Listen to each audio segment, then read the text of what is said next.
So welcome to someone else's podcast. So I was super excited to chat to Jan De Dobbeleer tonight, all the way from Belgium. He's a CTO of Trend Miner, Microsoft MVP, and the creator of Oh My Posh. So if you saw my latest video, the ultimate command line, so when I posted that night, one of my subscribers, thanks Richard, tweeted me and said, hey, the install method you chose has been deprecated. And that's when me and Jan started going back and forth on Twitter. And then Jan suggested, hey, let's make a video. So hopefully you enjoy the candid chat between me and Jan tonight. Stay tuned, and there's probably going to be a lot more to come. So enjoy the video.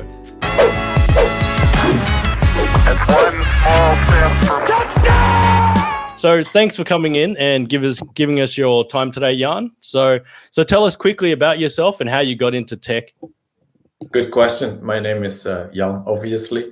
I got into tech because, or at least the way I got into tech is rather weird. I started out originally as a watchmaker, but always had a big passion for computers, tinkering with stuff. I was hacking Android phones like a madman in my mid-20s, I think, or early 30s. Okay. But as a watchmaker, it's difficult to really make a career or grow. And it's a very traditional world. I love repairing watches, but I really hate, or at least don't like, that whole ancient world where they stay in. That was a bit of a frustration for me. So at one point in time, to grow myself and also in the pursuit of happiness, I decided to shift things around and see, can I become an Android developer? But took a very broad course, and that was my starting point into tech. Grew it, and that's what I did. That's pretty funny because most people are trying to get out of IT now rather than coming into it, right? So obviously, I think the big question is, where did Oh My Posh come from? That's really the big question for today. It originated as maybe a proof for myself that you could have a really up-to-date developer experience on Windows. I grew up between a lot of Linux aficionados, I think I call it as well in my bio. They are very opinionated. They believe that Linux is the only platform that is worth of your attention. Because obviously it tailors to a lot of needs because it's very flexible, and Windows was a lot more opinionated and guiding from a user perspective. And a terminal never really was a first hand, or at least a priority or an experience that was really tailored to developers. So I took on the mission to see if I could create a terminal that looked and felt as nice as what they were used to, because they told me it's not possible. And I refused to accept that because I was working on Windows at the time, being a Windows Phone developer. So that was my go-to environment. They taught me how to use the shell. I applied all that knowledge to Windows, which at the time I think I used Konemu as a terminal emulator because that had the ability to do a lot more. And that's actually how Oh My Posh got started. I tried to create a nice prompt for myself and took off from there. Yeah, right. How do you think it got so popular? Because I had a look before, and it's got I think 5,800 stars. There's 975 forks, which for people that don't understand, that generally means there's 975 versions out there that someone's trying to help you uplift, right? So how do you think, what actually happened? That's what I'm curious to know. I think the first thing is it started out from a personal need, and that then turned out to be a need for other people as well. So I think that really kickstarted it. And then obviously throughout the course of the recent years, it started in 2016, right? That was the moment that I made that first version. There was also some buzz around it by some key individuals. I think Scott Hanselman is one of those individuals that just shared. It's definitely going to help. Look at this, look at how cool this is. And wow, we can have a really good developer experience on Windows as well that focuses on the CLI. That really made an impact into just sharing that news, which reached other people, who were experiencing a similar challenge or need. And then in the end, the arrival of Windows Terminal for sure also made a huge impact, because Microsoft really started focusing on the whole developer experience more from that point of view. which also grew adoption quite a bit because people were seeing this evangelization around the terminal and CLI usage. So obviously they were then looking at making it at home, and that also grew adoption. Okay, so that means I wasn't that late to the party if you're talking about Windows Terminal, right? Because I only discovered it 2 weeks ago, and it was from a Microsoft video. And I was like, what is this prompt? And I was like, yeah, so that was when I started Googling, trying to figure out what it was. And then I made a video, obviously. But yeah, so, you said you developed it back in 2016, right? So we're in 2022 now.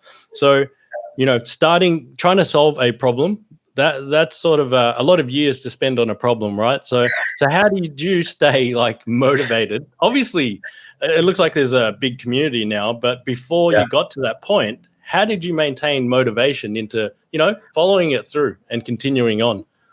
Really, really good question. What people don't know, because you're always looking at it today, is that it comes in this like evolutionary process. So initially, obviously, you do that for yourself. I always did things out in the open, so the code was always open source from the start. Many people can find your project in GitHub, and you get a lot of feedback as well, or input around. I have this certain need. Could that be done? And in the initial version, which was PowerShell only, that really helped me then build a foundation that really, got it to a point where it tailored a lot of needs from a lot of people. So that also, helps grow the product. And it also helps staying motivated. There's always something to do. And it's nice to do because you get feedback. People really like the work that you put into it and the result that they then, are able to enjoy. That really helps me. So there is this sense of satisfaction by just being able to do that. That's definitely there. There's also some part that's also ego based, obviously, because you get attention. So that really, helps you to stay motivated in a way. It is difficult sometimes to really come to a balance because obviously there's work, there's family life, and all of the other elements like hobbies, etc., that you also might want to do. And this takes up a significant part of that time. So it's finding that balance, and that's really important. And something I really was terrible at initially is, when do you pick up something, when not? Because in all honesty, when someone creates an issue and you see that even to this day, I think I can reply, unless I'm sleeping, within the hour. I really take that as some sort of personal mission too. Like, okay, this it needs to work, right? If people really report bugs, I feel this urge to fix it because I feel very, very responsible for that experience. Like that's some sort of a mission at times. It's I really want that to succeed, which goes even beyond any ego that I might have. It's really like building a product somehow. I don't know where it will end up, to be honest. But that's how it feels. So, and for me, maintaining that balance is key, and also staying motivated. It helps as well. Like, for example, Microsoft endorses me. They push the promote the product a lot as well because they benefit from it and I benefit from that. So that's also very motivating. That all of these things really, really help. Yeah, no, definitely. Like I said, I stumbled onto it a couple of weeks ago, and I thought it was like, the best thing since sliced bread, right? Because it was like, I've committed code to like wrong branches many times, and I use Azure a lot. So knowing what subscription I'm in, and I haven't even looked how deep I can go with this thing, right? Like I saw one of the examples, and it had someone with their Spotify playlist in there, and I'm like, I haven't gone that deep into it. I'm quite a simple user, but I found straight away, like just having those things were super beneficial, right?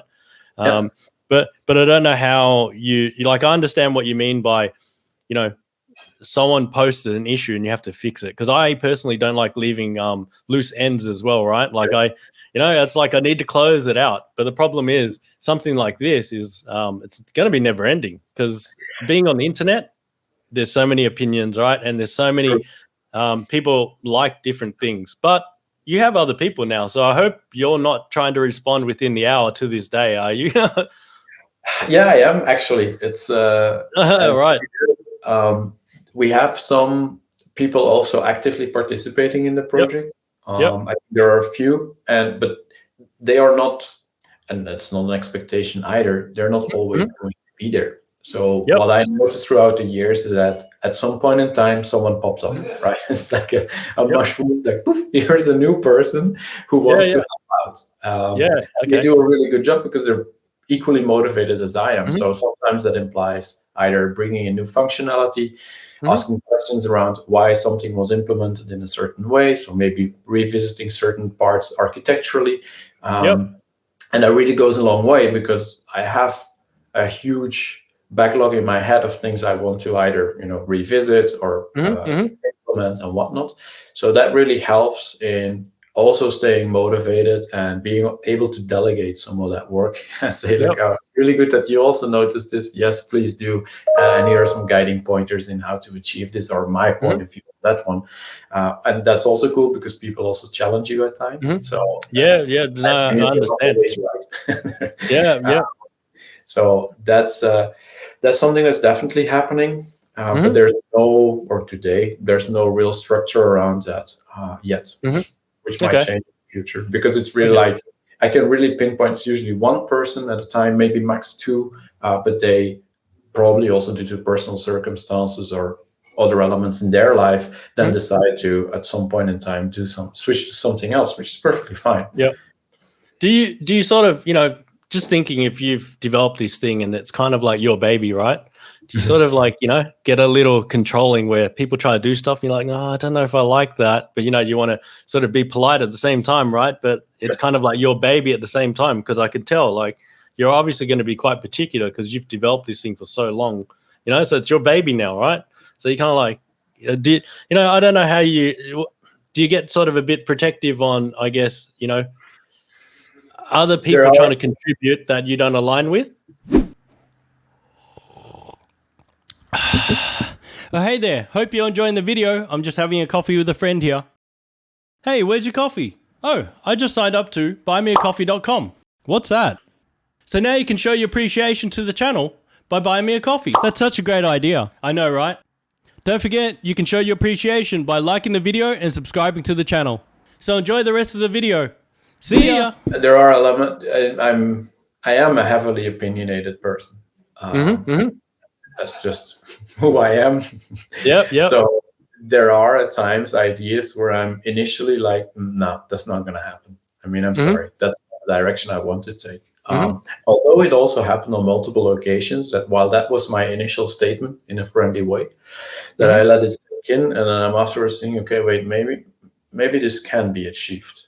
I was just looking at it the wrong way, and there is a solution that might also be architecturally sound and whatnot. So that also happens. I like being challenged because it also allows me to grow as a person. Yeah, definitely.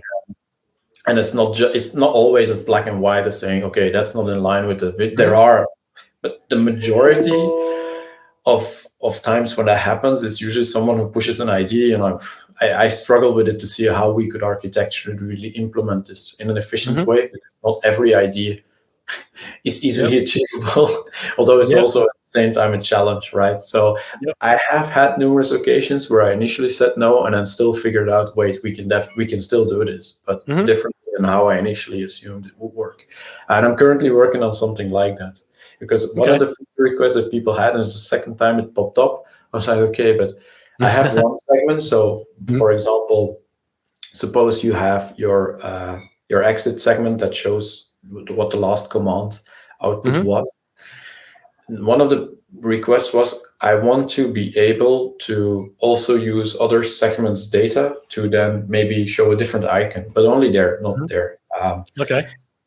Which is a purely aesthetical function, right? Because it will show that specific context in that segment. So in this case, the example was, if my hit branch doesn't have an upstream branch, I want my heart icon, which is at the end of my prompt, to be a broken heart. Yeah. Right? That's the use case. But it means that segment, when it actually renders, needs to know the context of the hit segment as well. And as they are all executed in parallel, for obvious efficiency reasons, they don't have access to each other's data, because the writing is sequentially, but gathering of all the information is done in parallel. So yeah. So they don't that know was about each all other. in one block. So I was like, wow, that's not going to happen. But I'm actually working on that right now, and I'm pretty confident I can make it work as well. So that would make it really crazy into what can be achieved, because then there's no limit anymore, right? Yep. Which also challenges everything architecturally, because it means that you could just have one line template as your copy, and that would also work. I mean, it goes. It's pretty insane, to be honest. So yeah. Well, like, I mean, I can just tell by talking to you.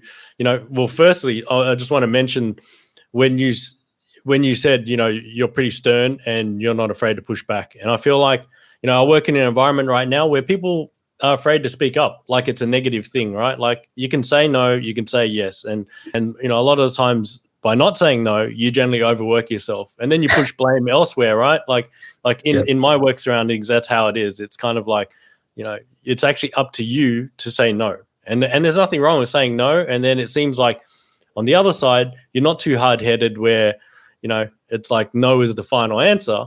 Because no doubt sometimes you'd be like, oh, okay, I haven't thought of that. That's probably a good idea. But sometimes you'd just be no. But then if it gets asked enough, you might be like, okay, you're a bit more receptive, right? Because I'm a bit the same, where I could be hard-headed and stubborn about something, but at the same time, I could also just be the opposite sometimes. Maybe it's just a mood thing for me. I don't know. It just depends if I had coffee or not, I guess. But I find that super interesting, because I can tell by these little details that you talk about is I think it becomes a kind of a skill, right? Because I can tell watchmaker, little intricate details, right? Is what you're good at, because that's like me. I work in tech, but I create these videos, and the intricate details behind the video of like building out a whole timeline, the sounds, everything. People don't understand that sort of work, but they just see the result, right? It's just like your command line. Oh, cool, you got a heart there now, and it's like, and these are things that I think a lot of people out there, they just overlook, like, and especially with social media, 60-second videos, 30 seconds. You can spend hours making that, right? But there's so much thought behind it all, and I can see, like, that is your nature. So I think we're actually quite similar people. Funny enough, I haven't spoken to you before, but I can tell we're quite similar in some aspects on how we think. But what I don't understand is, how do you still find time for all this? I thought you said in the early days you'd be responding within the hour, but I know also on Twitter, you're quite responsive as well. Yes. So, how do you find time now? Because I can see, you've got other hobbies, family and everything else, right? Like you said, and not to mention you're a CTO, right? True. I don't know how you find this time, because for me, motivation can go up and down, because you can burn yourself out easily, because you can get passionate about ideas. You can get super excited and not realize that you're mentally fatiguing subconsciously, right? So and then you find downtime to sort of do other things. That's definitely present. I mean, one of the, regardless of what you do, this is maybe some good advice to people, is you have to, when you put energy into something, also make sure that you at least get an equal amount of energy back, so that it feels rewarding. For Oh My Posh, that was never an issue. Every time, even though sometimes you can get frustrated with interactions or whatnot, because it's an open world, so it's not always as friendly as you would like it to be. But although in the community that we have, it's mainly, I think it's like 99% of it is all positive. But 1% positive can bring you down. It really can. Especially when it feels personal, as you stated, it's your baby. So of course, that's sometimes really difficult to then accept, especially if you're also very. I don't accept failure. So for myself, so it always feels as if you're failing. That said, for my Posh, I always get my energy back. It's a very rewarding project. So that's one thing. Timing is difficult sometimes, but I squeeze it in between everything else that I do. So I'm cautious about notifications that I leave on. It's more pull based. So I will look at it when I have time. And I have specific time slots that I reserve. So during lunch, I'm looking at it. Maybe when I'm in between two meetings, I'll quickly look at it and immediately send a reply. I have everything automated in a crazy way, which sometimes also frustrates other people because, I don't have to look at anything, just, do a review. And if it all checks out, CI is green, I merge and it deploys and it's available everywhere. Yep. So we can do multiple releases a day without an issue. I don't have to look at anything there. So that's a huge part of making it sustainable. So all that whole process around it really helps. But in the end, I'm choosing time. So sometimes when kids are watching TV, I take my laptop, fix something really easily, stuff like that. But keeping that balance is also key to stay motivated. So sometimes just not doing it also really helps. Yeah, definitely. Like sometimes you just gotta accept that you don't want to do anything, because it's like me creating the content. The videos are always in the back of my mind, regardless if I do it. Like I got to do this, got to do that, and yeah, it's really hard to sort of switch that off sometimes. I still struggle with that now, even though I don't create that many videos. So, but yeah, just being conscious of time, because just for the listeners out there, that I'm in Melbourne, Victoria, and Jan is in Belgium. So currently lunchtime right now for you, right? And it's currently nearly 8:30 for me. So just being conscious of Jan's time. So we'll just ask with this question though. So hopefully we can get a short answer on this. But for someone like me who doesn't have an application development background, what's the key motivations to move away from PowerShell? In a short summary, if you can. Maybe to clarify, because this is important, we're not moving away from PowerShell. I think that's a very strong statement. The change that I made, which also brought this conversation along, was that the module itself, as a means to install Oh My Posh, turned out to be working against rather than in favor eventually. So we started out offering the PowerShell module because it was a PowerShell only tool written in PowerShell. So it makes a lot of sense. With the shift to Golang, it actually made Oh My Posh unexecutable. And over the course of the past year, the module actually turned into a wrapper around that executable and nothing more. Right. Meaning you do install module Oh My Posh, then it would on import still download the binary. And that's what it would do, nothing else. The challenge is that a lot of people, and that it's not a blame for them, it's just something that happens. If you have multiple versions of PowerShell in your system, you also have multiple of Oh My Posh modules, or any module, because it's not specific to Oh My Posh, just how modules work in PowerShell. So PowerShell 5, maybe 7, you'll have 2 instances. Now, one will be on version X of Oh My Posh and the other one on version Y. And that can create conflicts. With configuration or evolutions in that area. We had that, which is really annoying for not just for me, because I have to keep replying the same message all the time. Also from an end user perspective, if you're not tech savvy, that is really a blocking factor, right? It doesn't really help because you have no idea what's going on. You don't understand those details, so it's a challenge. So I asked the question to the people engaged in the project, also asked a question on Twitter, like, what if we deprecate the module in favor of another installation method? Because that's only what we do. Everybody's okay, fine, go for it. In the end, it's an easy migration. You remove the module, you use either winget. We now also have a manual way to install it with a single PowerShell command if you're looking for information, and it all works.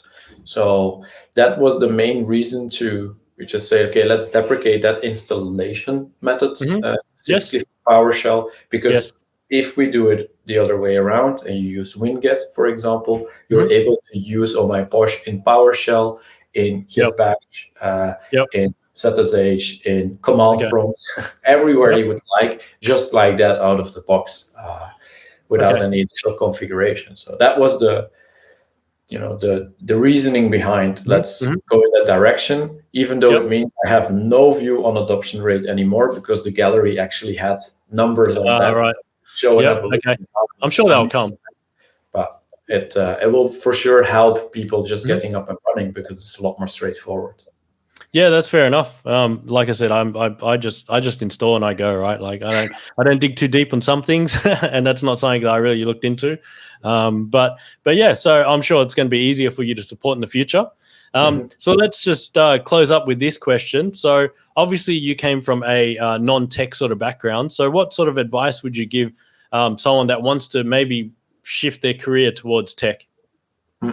You mentioned something interesting earlier during the conversation, as most people are now looking to get out of tech. Yeah, and I think that is an important aspect of how do you make it sustainable for yourself if you consider doing that swap. The first advice I would give is the one that was given to me as well, is regardless of your reasoning to go into tech, don't limit your expertise.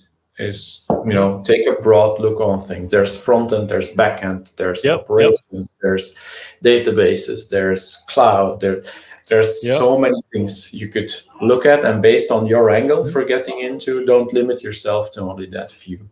I think that's the first thing I would advise people, and allow yourself the time to absorb things and be very mindful of your balance into not trying to, or make the mistake that I made initially in my career, is that I went way too fast. Allow yourself time to get to know something and absorb things.